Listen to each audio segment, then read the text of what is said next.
Moving now further afield, the United States Treasury Secretary Janet Yellen is currently visiting a number of African countries. Tomorrow, she's here in South Africa. She'll meet with President Cyril Ramaphosa.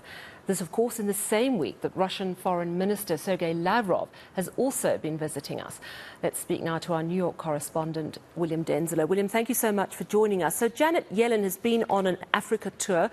She's been, I think, to Senegal and Zambia. What's come out of her visit so far? Well, Sally, first of all, if we concentrate on the Zambian portion of the visit, and really a huge topic that has been discussed from Janet Yellen has been the issue of the debt burden. Of course, the country did default on its debt back in November 2020, and that is a serious area of concern. And the US is really looking at the burden that Chinese infrastructure projects over the last few decades has had on the debt responsibilities for Zambia. The US very much trying to position itself as a viable partner that won't bring with it perhaps the same responsibilities when it comes to debt. That's certainly been Washington's angle and a major purpose of this trip. Janet Yellen did, however, say in a talk with Chinese counterparts last week that they had constructive talks when it comes to Zambia's debt burden. Now, Janet Yellen, the Treasury Secretary, has toured also a pharmaceutical lab in the country. This was a lab that the US invested around $10 million in about 12 years ago. It helps produce pharmaceuticals, including drugs for HIV, as well as malaria. So really trying to highlight the examples of positive investments and partnerships that can be had with the United States. And on that visit to Senegal as well, Janet Yellen very much trying to paint a picture of the opportunity that the African continent has, considering the youthful population set to be entering working ages in the years ahead. And Janet Yellen trying to paint a picture that this means that there is a real opportunity for major partnerships with the US across the continent. So tomorrow, Janet Yellen is due here in South Africa to meet with President Ramaphosa. What's likely to top the agenda? Well, we've had a statement released by the US Treasury Department, and let me just read you a brief extract of that, Sally, saying that from the Treasury Department, they say that they seek to address regional and global issues of concern, including deepening economic ties and advancing a just energy transition. So that issue of renewable energy will be a key topic for Treasury Secretary Yellen's visit to South Africa. We understand that she'll be visiting a coal-producing region as well. We also know that Janet Yellen will be expected to visit a Ford manufacturing plant in South Africa too.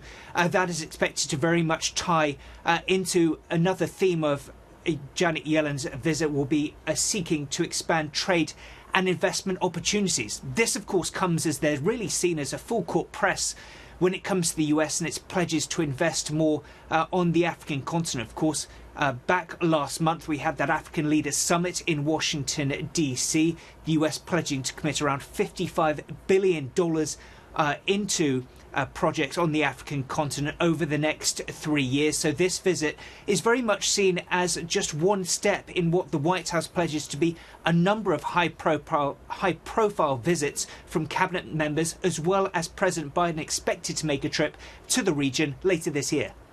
Of course, Janet Yellen isn't our only foreign dignitary to visit us this week.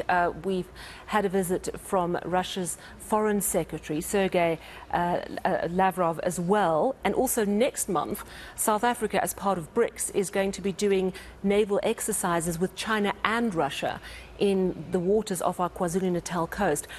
Is that ruffling any feathers in Washington?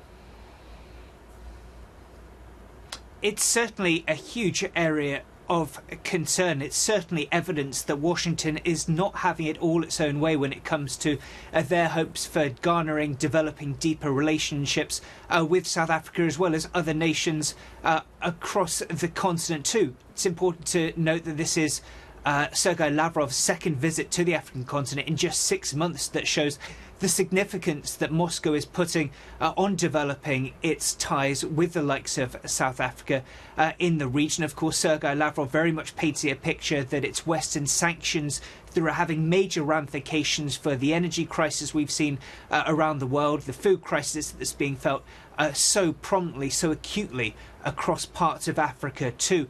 Now, when Janet Yellen will be visiting South Africa and other nations in the region, she'll very much be pointing a counter-narrative, saying that it's Russia's aggressive actions, its war in Ukraine, that's responsible for triggering this energy crisis and responsible for triggering the food insecurity, the grain shortages we've been seeing, and how it's Western cooperation that's the best tactic of alleviating some of these concerns. And their message will be to pressure Russia to stop its aggression in Ukraine.